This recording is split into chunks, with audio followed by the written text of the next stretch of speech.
Reach out to Teamsters 1932 at teamsters1932.org/organize to speak with an organizer today. Are you underpaid and overworked? Is a living wage and employee benefits like affordable health care more of a dream than a reality for you and your family? If so, it's time to form a union. Don't be denied the wages and benefits you deserve. Come together in a union with the power of numbers. A union is not a privilege, it's your right, and it will make a difference. Contact Teamsters Local 1932, a powerful and successful labor union in San Bernardino, by visiting teamsters1932.org/organize to start today. Now, here is the voice of the working class, Rick Smith.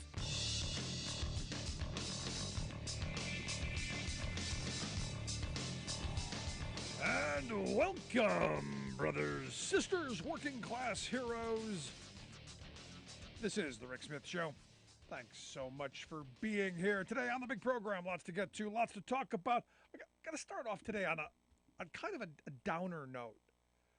Because we're going to see a lot of this in 2024. The Washington Post had a story that just heartbreaking. It was titled "The Short Life of Baby Milo," and it's the story of this family who the parents expecting their fourth child, thrilled by the potential of another life, bringing another life, wanting this child, wanting to as most parents do. In August it was found out that Deborah Dorbert was pregnant. Early appointments, everything's going great. Excitement, all the couldn't be better. Sometime around the end of November, they do an ultrasound and things aren't okay. And what was discovered is that the baby had what was called Potter syndrome. And the report says it's a rare and lethal condition that doesn't develop the kidneys and the internal organs and the lungs. So this baby was going to be born with, no developed lungs and no kidneys. And they wanted to abort. They're like, we can't do this. The state of Florida, thanks to the moment we're in, maybe this isn't just Florida. I'm expecting we're going to see these stories all across the country in the next year as we run up to 2024 election. But this is a story of the parents, this woman going, look, we want to terminate this pregnancy. We don't want to go through all of this and at the end have what happened happen. And the doctors refused. The law is we don't know. And in all of the things that they've put in, hey, well, there's a defense. So you have the doctors who are like, we don't know. Not going to do it. So this woman had to go all 37 weeks to delivery. It was induced. The baby was induced at 37 weeks and lived for exactly 99 minutes. And the story that this tells, this woman went through 12 hours of labor. The baby was 4 pounds, 12 ounces.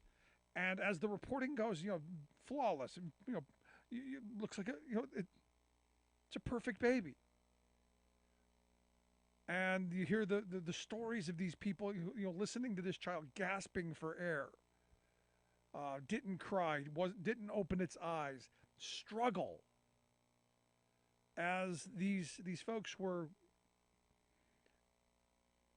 as the report said, for the 99 minutes of this child's lifetime, the family cuddled and comforted the newborn. They read a book, "I'll Love You Forever," which was one of the other kids' presents from Valentine's Day. Just heartbreaking stuff of an entire family, not just this mother, but the father, the grandparents, all down the great grandparents, the children, and the mother was going, what do I tell my children that the little brother that they were expecting isn't coming home? I mean, there was so much to this, and this was forced upon them. This was forced upon them by a Supreme Court who took away this woman's option to make a decision with her body. And it wasn't an easy decision. This is what happens when you have ideology over medicine. You put this family through hell and back. Not to mention, this is the other part that nobody's going to talk about. The enormous amount of cost that went into knowing what the outcome was already going to be and doing it anyway. This is the frustrating part. I mean, how many millions of dollars were probably spent in resources and lining up this and that and doing all this stuff when we've got mother... Now, here is the voice of the working class. They can't even talk to my wife and talk about my healthcare stuff unless I give express written consent. And yet somehow the Attorney General has got his greasy little hands on these medical records, allegedly. Because I guess this is the basis of going after this hospital. And as I've said, the reality is I don't have the answers. But I know Ken Paxton doesn't either. And I know ideologues like him don't either. And this is where I appeal to my conservative friends, because we used to have good-spirited discussions, I thought. Privacy was something that was a tenet of conservatism. Privacy and get out of my life, get government off my back. That used to be the conservative ethos, wasn't it? And all I can come up with is that, and I get this from a lot of my conservative friends, that they want to be left alone. They want to lead their life. They want life, liberty, pursuit of happiness. They want to follow their path because they believe they're right and righteous and all that stuff. It's everybody else that's screwed up. It's everybody else who needs an adjustment, not just them, until it turns around and bites them in the behind. And I'm going to tell you right now, there are going to be conservatives coming out in 2024 saying that they had moments where doctors couldn't give women the care that they needed, where there are going to be families who are dealing with the trans issue that they don't know how to do, but you know what? Government didn't either.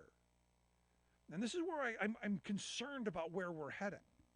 I grew up in an era where government didn't get involved in a lot of these things. This issue with Ken Paxton going after this hospital and going after these trans kids, you know what they're setting up? You know what they're normalizing? They're going to go get those kids. We got to go protect them. We're going to go get them, and we're going to protect them.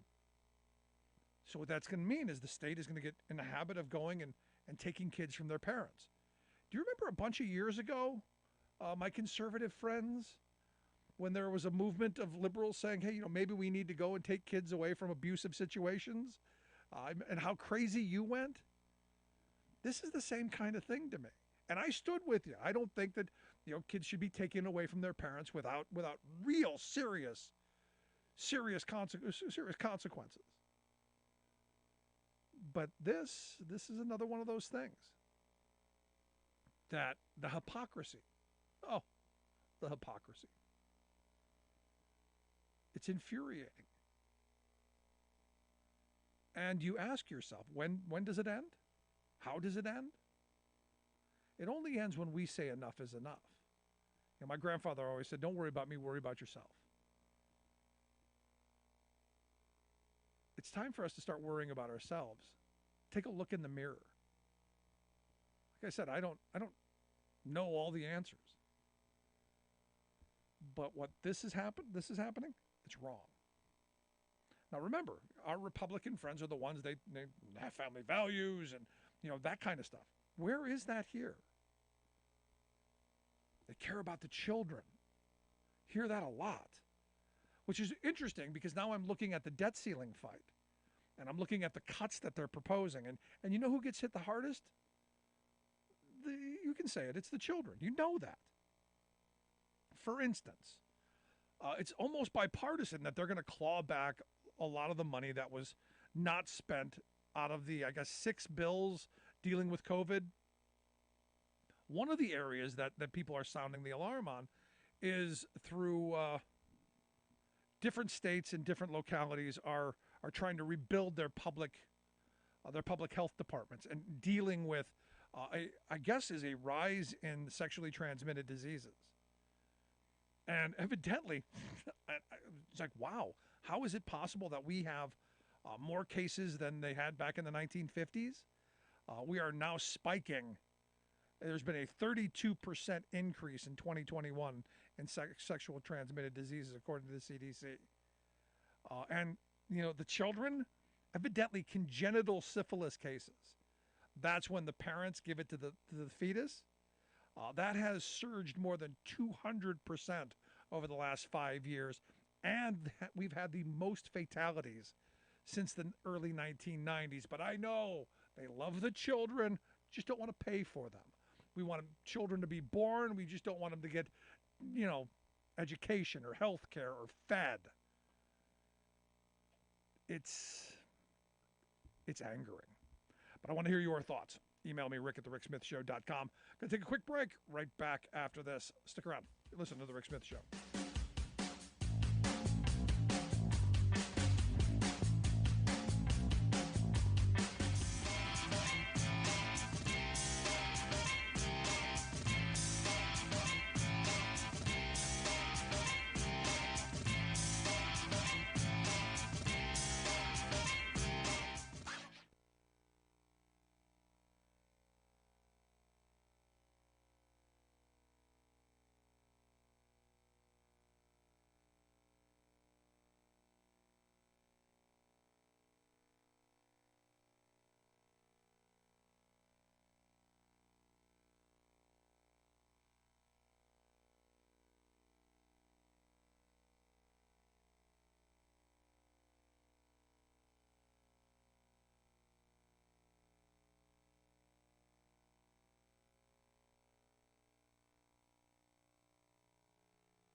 You're on board KCAA's Inland Talk Express. KCAA, Loma Linda, 1050 AM, the station that leaves no listener behind. Now, here is the Welcome back. Now, here's some more unconventional wisdom to set you free from the man on a mission to retire America, one person at a time, Del Walmsley. Welcome back to the Del Walmsley Radio Show. In the first segment, we're discussing an article that we're going over today called The Dark Side of Early Retirement. Local level in its own way. We have here a small group of active conservative operatives who every day are trying to undermine this. There's, for example, there's a very conservative activist named Dr. Stephen Hotze who put together and paid actually private investigators to go harass, a poor repairman and follow him in his AC truck. This made national news because he thought he had in the back of his HVAC repair truck thousands of stolen or fraudulent ballots. And this guy, a vigilante, pulled him over at gunpoint in the middle of the road and almost hurt or killed the poor guy. And of course, he didn't have any ballots in the back of his truck. But these are the folks that are behind these laws, these proposed laws. These are the people who are funding these proposed laws. And it's really scary because you're right. It's all about how do you build trust with voters to make sure that they know that they're operating within a system that's fair. Because once that trust is undermined, who knows what can happen next. Yeah, I mean, I look at this simply, and you can agree or disagree, that the Republican policies are not popular People don't want what they have to offer, and the only way that they can win elections is by rigging the game and cheating before the game's even started. And you go back to 2000 with the hanging chads and all the voting while black in Florida and the purges that happened there. You go to the caging of 2004 where they were sending out stuff, and if you didn't return it, they kicked you off the voting rolls. You go to the voter ID stuff in 12 where they're trying to limit the number of people. It seems every cross-check with the Kobach folks do trying that stuff. It seems every election cycle there's something new, and they have to go further and further and further to limit the number of people voting, to steal people's votes. And this is just the next in a long line of roadblocks that they've thrown up. I can't imagine what's next by saying, hey, we're just going to overturn what we don't like. That's insane to me, and it's insane that people would put up with it, even Republicans who would benefit from it, because again, you're not always going to be in charge. Yeah, that's exactly right. And you look at easy things. Online voter registration, that should be a no-brainer in the year 2023. We do online banking. We do everything online securely. And yet you can't even in the state of Texas go and do online voter registration. You still have to go and look for a stamp and fill out the form and order that's intentional. That's intentionally putting a barrier in place of people who have busy lives. They have families. They work. It's just one more barrier they want to put in the place of people so that make it harder for those folks to vote and to hang on to power where they can. So it is very, very disappointing. It's like the drop boxes, Raphael. I mean, there are places that you can only have one drop box per county, and you go, what? That makes no sense. The idea is that you put your ballot in, they scan the ballot, they know who the valid voters are.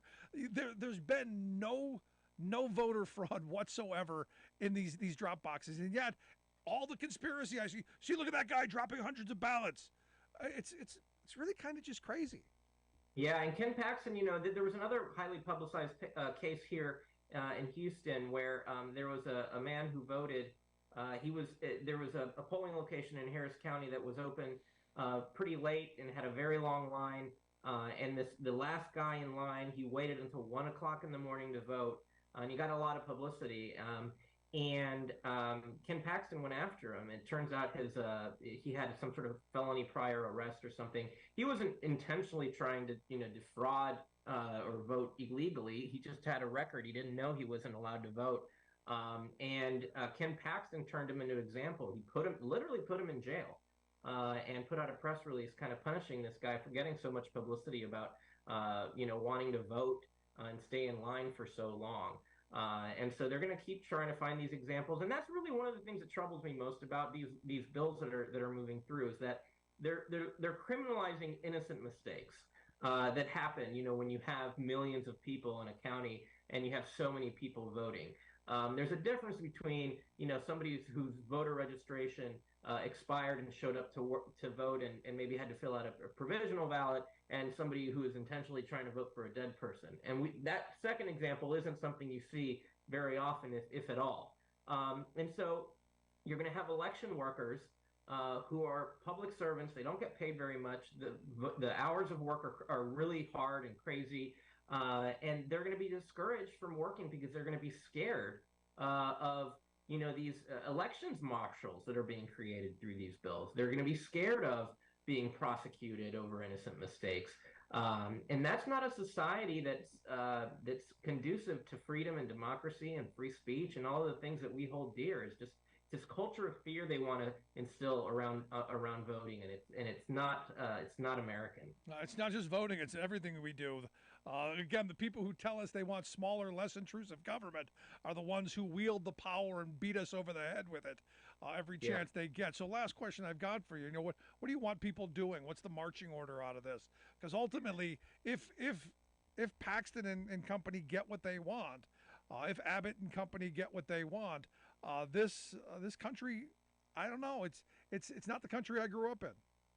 Well, number one, and I probably don't have to tell your listeners and viewers this, is to actually vote, but not just in the big year elections and the off year elections. We have a mayoral race coming up in November here, and the low turnout elections. This is where people who aren't tuned in. This is where we lose seats for people who are defending democracy. If you're in Texas, we would love for, especially in Harris County, but even in these other urban counties, we want you to call these senators, these legislators who are in Austin right now at their legislative session, which only meets every 2 years, and urge them to stand up for democracy and to fight against these bills. We've really had enough of these preemption laws, these deliberate targeting of the people, the millions of people who live in this state. We're just as Texan as the folks who live across the rural areas of this state. And so I want folks to help us out. They can go to neweconomyhou.com, learn more about our mission, and join our email list, and we'll be sending out alerts for these election bills, which are really bad, but also other ones that are in the mix as well. Raphael, I appreciate you taking some time. I hope you'll come back and talk to us again soon as this continues, because these attacks, they're not going to end anytime soon or until we make it stop. But thanks so much, Raphael Amatri. Thanks for the time. Thanks, Rick. Thanks. Appreciate it. I want to hear your thoughts. Email me, rick@thericksmithshow.com. What do you think about this? Do you see this as something that's going to happen in a state near you? Is it going to come to a neighborhood near you? I fear we normalize this, and the answer being, yeah, that's it. Quick break, right back. Stick around.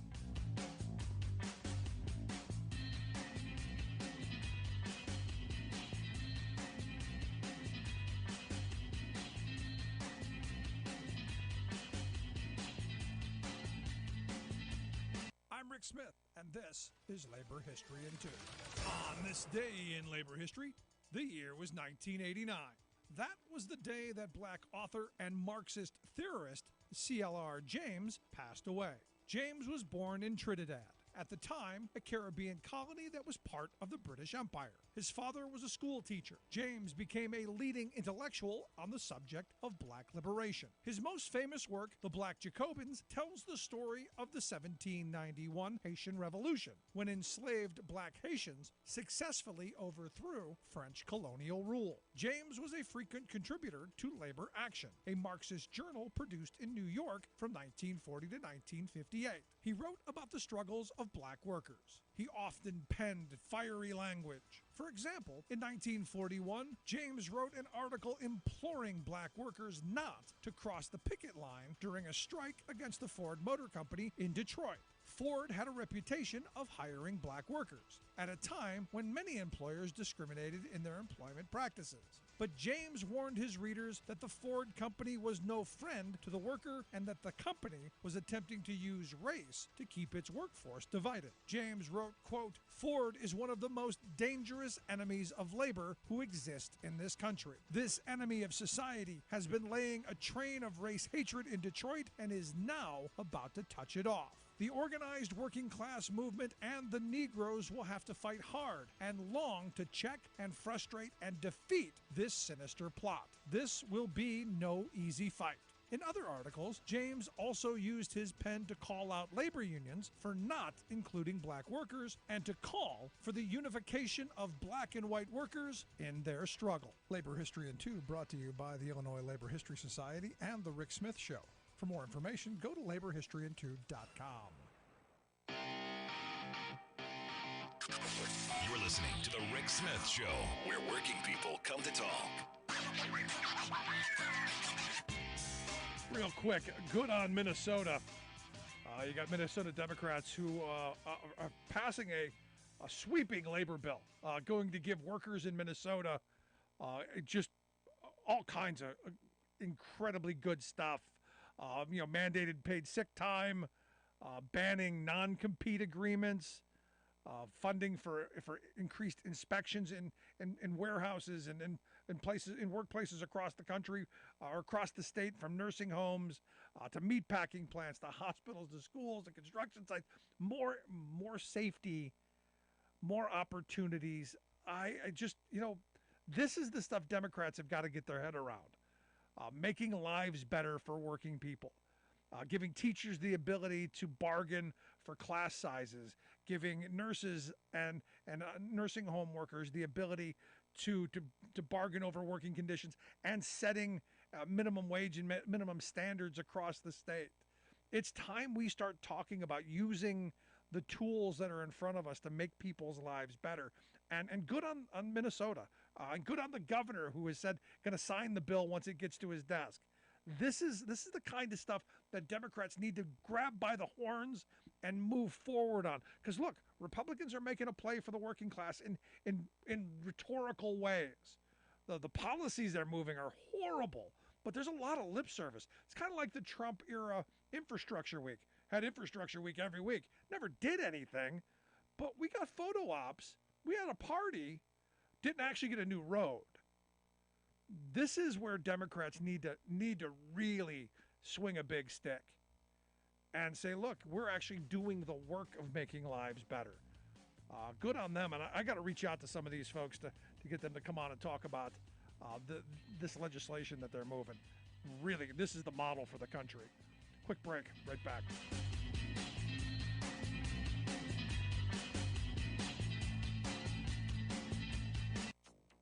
The last 7 years have been the warmest ever, and the next 5 will be the yet warmest ever. We've seen the coolest years of the rest of our lives. Scientists warn world likely to blow past 1.5 degrees Celsius climate target by 2027. The torrential rains followed months of drought, worsening the impact of the floods, meteorologists said. Italy and Somalia stricken by torrential rains and deadly floods. Plus, buckle up, the entire U.S. will see an unnaturally hot summer, NOAA warns. Oh, I hate that NOAA guy. All of those stories and more straight ahead from BradBlog.com. I'm Brad Friedman. And I'm Desi Doyen. Stand by for 6 minutes of independent green news, politics, analysis, and snarky comment. My budget cuts $30 billion in spending on tax subsidies for big oil companies. They made $200 billion. They don't need a $30 billion subsidy. That's not what the other guy told me. If elected president again, what is the first thing you would do to help bring down the cost to make things more affordable? Drill, baby, drill. Well, there you go. This is your Green News Report. Okay, Desi Doyen, despite all of the efforts across the globe to do something about it, is it really helping? Well, it's helping a little, but not fast enough. The World Meteorological Organization this week warned that over the next 5 years, fossil fuel pollution and a potential El Nino are likely to temporarily push global temperatures past the Paris Climate Agreement's 1.5 degrees Celsius threshold above pre-industrial levels for at least 1 year, for the first time ever. And it's almost certain that the world will break the record for the hottest year in history that was set back in 2016. All that will further intensify already extreme weather disasters around the world. Climate scientists say it's important to remember that the biggest danger is not when an individual year temporarily crosses the 1.5 Celsius target, but when the world permanently breaches it and stays there. Oh, so if it happens once, no big deal. It's still a big deal. Oh. In a press conference, WMO Chief Petteri Talas explained the trend line is not good. We haven't been able to limit the warming so far, and we are still moving in the wrong direction. The increasingly intense effects of global heating are already here. A stunning heat wave in the Pacific Northwest has broken numerous daily and monthly high temperature records in Oregon and Washington, and intensified wildfires in Alberta, Canada's tar sands oil region. Many areas are seeing 20 to 30 degrees Fahrenheit above seasonal norms. Recent studies confirm that man-made climate change has made intense heat waves 5 times more likely than in the past. The entire U.S. will see an unnaturally hot summer. That's according to the NOAA Climate Prediction Center's latest 3-month outlook. That will increase the risk of more frequent and intense heat waves, wildfires, and drought in the U.S. The U.S. Department of Agriculture warned that farmers in the Midwest, already plagued by persistent drought, are poised to abandon withered crops at the highest rate in more than a century. Which, of course, is going to drive up all kinds of prices, while Fox News tells everyone climate change isn't a problem at all. Yep. In northern Italy, deadly floods killed at least 9 people and forced thousands to evacuate after some areas were hit with half their yearly rainfall in just 36 hours. The floods destroyed roads and bridges and forced the cancellation of the Formula One Grand Prix race. In Somalia, torrential rains and floods have killed at least 22. In both Italy and Somalia, scientists say severe drought worsened the impacts of floods by reducing the soil's capacity to absorb water. Tragedy in Texas City, Texas. The region's second oil refinery fire in less than 2 weeks killed an employee at the Marathon refinery on Galveston Bay. That's along a stretch of Texas coast that is heavily populated by petrochemical facilities. In other news, the Biden administration has granted a key permit for the controversial proposed Mountain Valley Pipeline to run through a section of the Jefferson National Forest in West Virginia.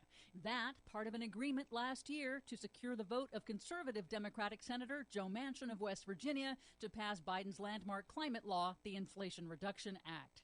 But some good news. The Biden administration announced nearly $11 billion in grants and loans to help rural energy and utility providers deploy renewable energy in rural communities using funds from the Inflation Reduction Act. It's the single largest investment in the rural electric grid since President Franklin Roosevelt's 1936 Rural Electrification Act.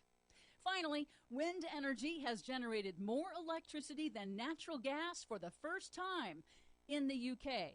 A new analysis confirms that over the first 3 months of the year, more than 40% of the UK's electricity was generated by clean, renewable wind and solar, with only a third coming from fossil fuels like gas and coal. Well, remember, drill, baby, drill. For much more on all of these stories and the ones we couldn't get to today, check out our website at greennews.bradblog.com. Are you tired of think tank approved corporate news and commentary? Are you tired of CEOs telling you what to think, who to hate, and who to vote for? Well, welcome to the Rick Smith Show. We don't take orders from some boardroom, and we don't do focus groups or talking points. We don't work for them, and we never will. I'm Rick Smith, and I work for you. Join us daily at thericksmithshow.com and download the podcast and never miss a minute.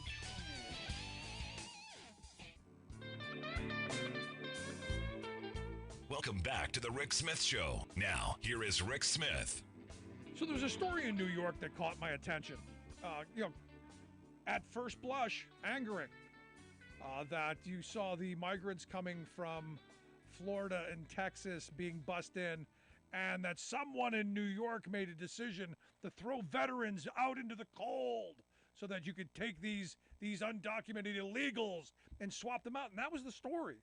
The story was these illegals are coming and they're being moved in here and we're kicking our veterans to the street. Turns out, not even close to reality. Evidently, someone went to a homeless shelter, recruited some people between the ages of 40 and 60 and said, hey, you want to make $100 for a couple hours for a photo op? Yeah, that's what happened. And my problem with this is we keep using our veterans and we keep using that issue as a political football. We keep kicking them and without talking about solving real problems. And here to share some thoughts on this and the whole agenda. I've asked my good friend Rich Ojeda to come share some thoughts with us. Rich is the host of Ojeda Live. He does a daily hit on YouTube and on social media. You can take a look at that. Rich, thanks for taking time for us. Thank you. I always love being on your show, Rick, but I also got to make an announcement here. I'm also we just founded the Turn Left PAC, and we're going to help candidates, and we're really going to help candidates. We're going to do a lot more than what most of these organizations do. So that's my goal. It's called Turn Left, and we're excited about it. I got some amazing people that were on my 2018 congressional campaign that are with me with this, so I feel very comfortable that we're going to do some great things for some great candidates. But, okay, when you're talking about the veteran stuff, it amazes me how the Republicans will literally knock down an old lady to get a picture with a veteran coming off of an aircraft with a weapon in his hand from just now leaving a combat zone, because they use us. They use us as props. They use us as photo ops. But down, when it gets down to the real nitty gritty, they don't like us. They don't care about us. I mean, right now we're talking about the potential of us going in default. And one of the reasons is because the Republicans want to cut veterans services by 22%. So don't tell me that you care about veterans. Don't tell me, they do not care about us at all. They actually, I think that they actually don't care for us at all. They hate the fact that so many people support the veterans, and it's like they have to do all the the things that they do and say to try to act as if they're supportive, but the truth is they're not. And it's easy to see that they're not, because you can look at the legislation that they push that tries to kill things like veterans health care. No, I mean, I look at this, and you said the Republican plan cut, what, 22, 23% from the VA. If you remember, the Republican Study Committee, their number was 49% cut. So, even it gets even worse. Just the other day, I'm talking about burn pits. We got a legislation passed to help people who are struggling because of cancers that they are diagnosed with because of these burn pits. They're talking about slashing enormous funding from that. And you go, I don't know how you go onto the military bases. You're what are people saying there? Do soldiers get it? I mean, are they seeing this, or are they shielded from it? Well, sadly, there's a lot of soldiers that don't pay attention to politics, but they really need to. Also, usually in a military unit, technically it's frowned upon to talk politics with your troops. But I will tell you that, I mean, it's time for people to start waking up and realizing these people don't care for us. Like you said, they want to. I will tell you right now, if they cut the Veterans Administration capabilities by 22%, it's already taking veterans 6 months to a year to be able to get an appointment. If it's dental, good Lord. I mean, I recently had to have a root canal, and I literally was living off of Tylenol for months before I finally was able to go to an actual dentist and get something done. And it took me months to be able to do that. And I will tell you, I was in pain every single day. But it will only get worse if they cut the veteran services by 22%. And let me tell you something. You're not going to stop veteran suicide if you take away our capabilities with our healthcare, because a lot of the people that are committing suicide are having issues with the services, and it gets to the point where they end up taking their lives. And I'm going to tell you, if you've ever walked around needing a root canal and you don't get no help for months at a time, I'm going to tell you, it can be pretty rough. And I'm going to tell you, there's a lot of negative things that go through a person's mind when they're in pain. Yeah. And sometimes you feel like, I served my country. Why is it so hard for me to get the care that I need? But, I've been told, this is where, my conservative friends and listeners are happy to tell me that Donald Trump changed all that. You're supposed to be able to go into the private sector and get whatever you need. Because again, you served the country for 24 years. You fought the battles. We put you up on that pedestal. We told you if something bad happens, we've got your back. I thought we fixed all this. Well, I'm going to tell you that no, it's absolute garbage. And right now, the Republicans are going after the health care. So if Donald Trump did anything for the veterans, which I don't think that he really did anything for the veterans, but if he did, the Republicans in the House want to kill it. If and I say this, if you're going to send me away and break me in combat, then please fix me when I come home. And that should be the priority for every veteran coming home. And make no mistake about it. This whole thing, we was in war for 20 years. We're still at war. We're still in Syria. We still got troops in Iraq. I'm going to tell you that everybody comes home with something. I don't care where you are at. If you have to deal with mortars and rockets, I'm going to tell you, they will be very unsettling to you. I remember the first time a rocket landed close to me. And I'm telling you, I literally almost soiled my pants. And I felt it in my chest because it was kind of close. And that rocket made a hole about 10 feet deep in the ground. I've had two mortars land within 5 feet of me, and thank God both of them were duds. If they wasn't duds, I would have been killed both times. I mean, it's sad when you realize what this does to our veterans.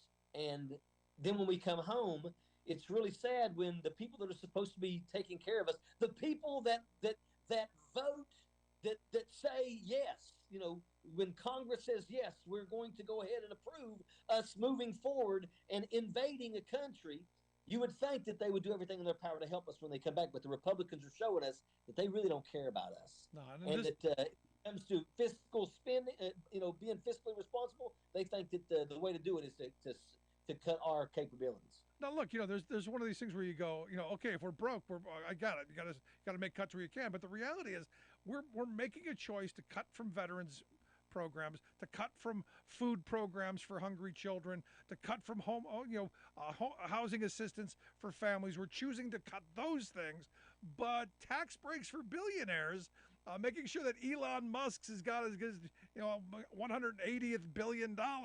We're going to protect that because that's sacrosanct. There just seems to be screwed up priorities, I think. Or just but the thing is, and that's why what you do is so important. What I do is so important because our job is to educate people. We've got to let these people know the horrors that these Republicans are trying to, throw on us. I had a guy that come here yesterday. He was one of the guys that was over top of the painters, and he come here yesterday to finish a couple touch-up jobs.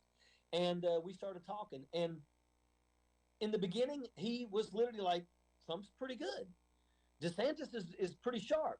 And it took me literally 5 minutes for him to go, wow, because he did not understand.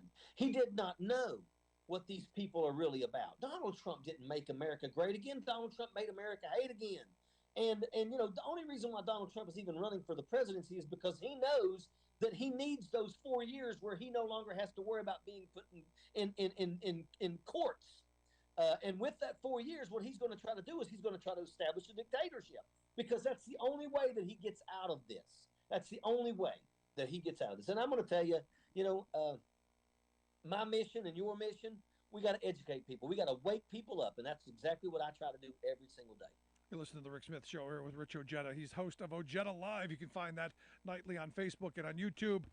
We'll get links out on social media how you can take a look at that. And the new pack, right? You got the Turn Left pack. How can we find out more information about that? Well, we're going to start putting some stuff up. I've got a couple things going. I did a couple commercials already. But, basically what I want to do, I ran for Congress. When I ran for Congress in 2018, I was number one out of all 435 congressional races in flipping red votes blue. And my team was absolutely phenomenal. The Turn Left PAC is actually my old campaign manager, my finance, guy. One of my fundraisers is on here, and myself. And, we are absolutely hitting the ground running, and we're already getting people looking out and following us. And we've even gotten a couple donations. So I'm pretty pleased about that. And like I said, my goal is we want to find candidates out there, and I want to do more for them. Right. I want to be able to help them with digital marketing. I want to help them with raising funds. I want to help them to be able to utilize their volunteer properly with phone calls and door knocking. There's so many things that I believe we can absolutely help campaigns with. And that's what I want to do. I want to be able to go there. I want to be able to help these people. I want to help the guy that's going against Ted Cruz. I want to help the woman that's going against George Santos. And I really don't think she's going to run against George Santos. I think the Republicans are going to defeat him because there's nobody going to vote for him ever again. But I want to get her name out there now so everybody gets to know who she is, so that whatever happens with the primary election, everybody's going to know her name long, long before the primary even comes. Good stuff, and I look forward to seeing what you do with this. But 2024 is going to be, as you've said, an interesting election cycle. The presidential race shaping up, at least on the Republican side, to be a repeat of 2016. I think I was counting today. There are like 15, 16 people who are either in or close to being in or being pushed in. So we're going to go back to this moment of having a main debate and maybe a kids table and all kinds of stuff. And I the thing that I see is I think this benefits Trump. Here's the thing, though. Tim Scott from South Carolina has just thrown his hat in the ring. Right. Tim Scott's going to get votes. He's going to get votes. If all of them are running in the primary, they're all going to be taking votes away from Donald Trump. Now, regardless, if Donald Trump wins the nomination, it's hopefully people are waking up, and hopefully Donald Trump, there's enough people out there that know how dangerous he is in that position. But it's like this. Let's say he gets beat. If he gets beat, every Trump supporter is going to absolutely be against whoever beat their orange Lord and Savior. There's 30% of the Republican Party that will vote for Donald Trump no matter what. Yeah. Make no mistake about it. If DeSantis dethrones their orange Lord and Savior, they will not vote. They will choose to sit the election out. DeSantis, if he doesn't get that 30% that follows Donald Trump, and Donald Trump is the kind of guy that will say, I will not support DeSantis. He is the kind of guy that will absolutely rocket attack his own party if he don't get to be the winner. So that will hurt them. And the way I look at it is if 30% say they're sitting it out, then Joe Biden is going to win big time. And honestly, in his first 2 years, besides the fact that he has been the jobs president, Joe Biden has done great things. He has reduced the deficit by $1.4 trillion. Imagine what he can do if we give him 8 years. And that's the thing. We have not seen the budget balance since Clinton. And you know what? I believe that Joe Biden is somebody who actually could get things done. And I support him, and the Democratic Party is already supporting him. As far as anybody's concerned, they're already saying it's going to be Biden and Harris. And that's the way it needs to be. Let's build up the funds. Let's support the candidates. And then let's win big, because I believe that Joe Biden absolutely can beat these people. Yeah, I see. I look at Trump with, you said 30%, and I think that's an accurate number.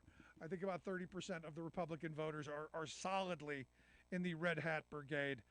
But I see it a little differently. I don't see DeSantis being able to beat that, especially if you've got 100 other choices.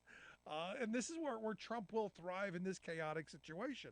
I think having a crowded field is exactly what Trump wanted, and it's going to benefit him, especially with the changes that they made to the primary system. And that's basically news. That's music to my ears, because the truth is, if it's Biden and Trump, Trump's done. Trump will not be. There's enough Republicans out there that know that Donald Trump is done. But DeSantis is the one that's the scary one, because DeSantis is smart. Donald Trump is not smart. DeSantis is smart, but DeSantis is also evil. He just signed a bill in the hours of darkness where no Democrats were around, but the NRA was there, and it basically says anybody in Florida who wants to carry a gun concealed can carry a gun concealed. So get ready to watch, Florida become Texas, because Texas is having school shootings and shootings all the time now because Abbott did the same thing. So I'm going to tell you that right there screwed DeSantis. DeSantis, what he did with immigrants in Florida, has completely shut down the fruits and vegetable industry. He has shut down the construction industry there in Florida. And make no mistake about it, the people are seeing that, and what he's doing with trans, he just signed a bill that said that transgender kids can be taken from their parents if they're going through getting the puberty blockers and things like that. Let me tell you something. I tell people, leave. Don't give DeSantis a penny of your money. Leave. Pack up and leave. If you've got a child that's transgender, pack up and leave. Do not let that friggin' guy be able to get away with what he's doing. To me, he is the friggin' next Hitler. And I'm telling you, he is that way. He's that guy. Well, that's a good place to end on do you think Trump will go there? Do you think Trump will? I guess do you think Trump will follow your lead on that? Follow my lead on what? DeSantis is the next Hitler. Do you think that's? Oh, absolutely, absolutely. Look, Donald Trump. No, Tim Scott can't beat Donald Trump. No. First, come on. I mean, hell, the Republican Party's about as racist as it gets. They would never vote for Tim Scott. But I'm going to tell you that DeSantis is the scary one. Right. But DeSantis has really stepped on it, in multiple ways. What he did with the immigrants, what he's doing with transgender. Hell, he just lost $1 billion investment from Disney World. Disney World is ready to pack up and leave Florida. What DeSantis has done is DeSantis is destroying the state of Florida. And here Fort Lauderdale's underwater, and DeSantis is out running around selling his book. He's no different than Josh Hawley. Josh Hawley doing a book about manhood. Mr. Daggone running around like a daggone chicken with his head cut off, scared of people. Don't try to act like you're tough. Goodness gracious. My daughter would stomp him like a narc at a bike rally. My daughter weighs 102 pounds. She'd climb him like a tree and swell his eyes up so fast his head would spin. That's why we love you, Rich. I speak the truth. Ojeda Live every weeknight. Make sure you check it out. Rich, thanks so much, man. Appreciate it. 8:30 to 9. I see you, my brother. Thank you so much. Our good friend Rich Ojeda. Make sure you check that out. I'm going to take a quick break. Right back. Stick around. You're listening to The Rick Smith Show. We're working people. Come to talk.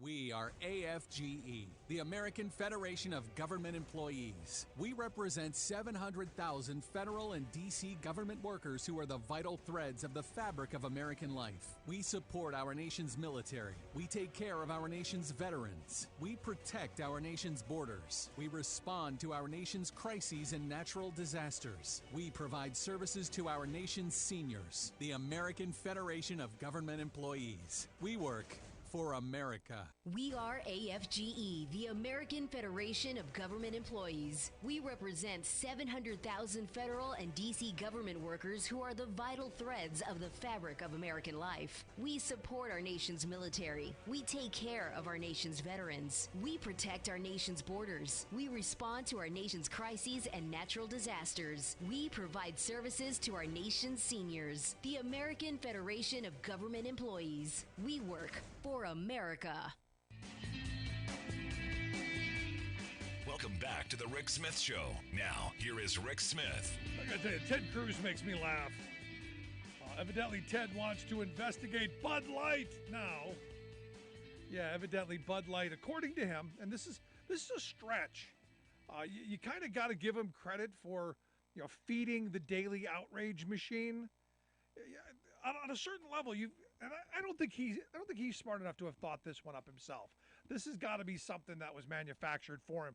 But evidently, he's claiming by Anheuser-Busch or their third-party marketing firm, which is where they're trying to run from, by giving this Dylan Mulvaney a can of celebrating trans year or year of girlhood or whatever it was that has so enraged the radical right that they were actually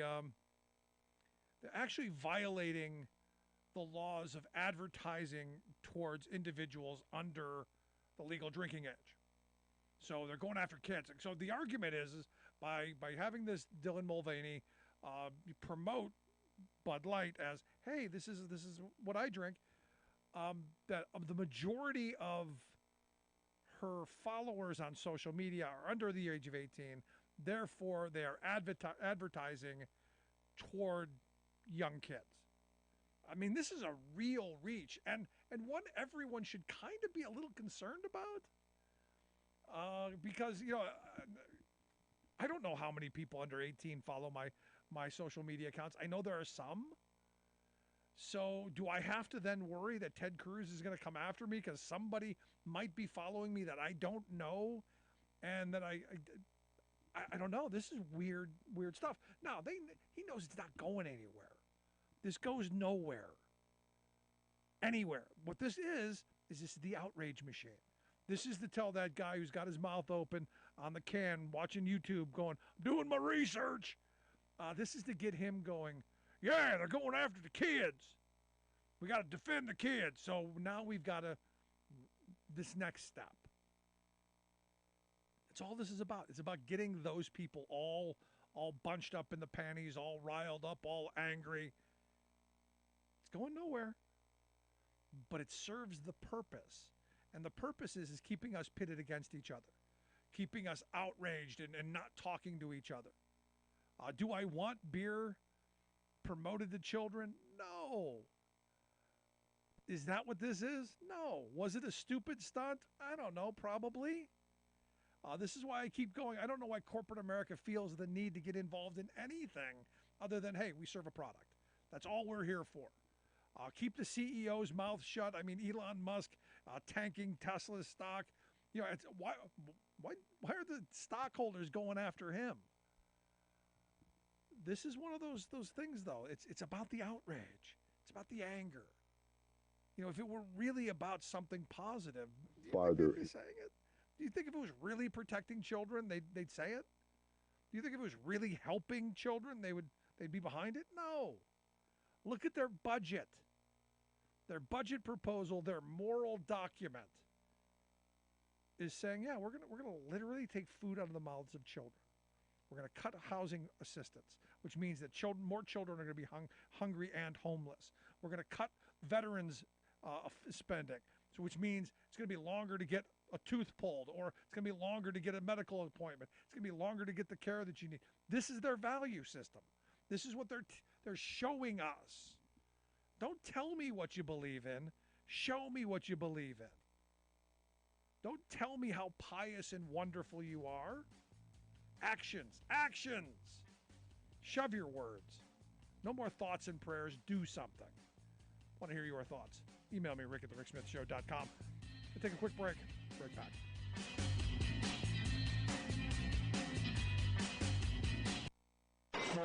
You're on board KCAA's Inland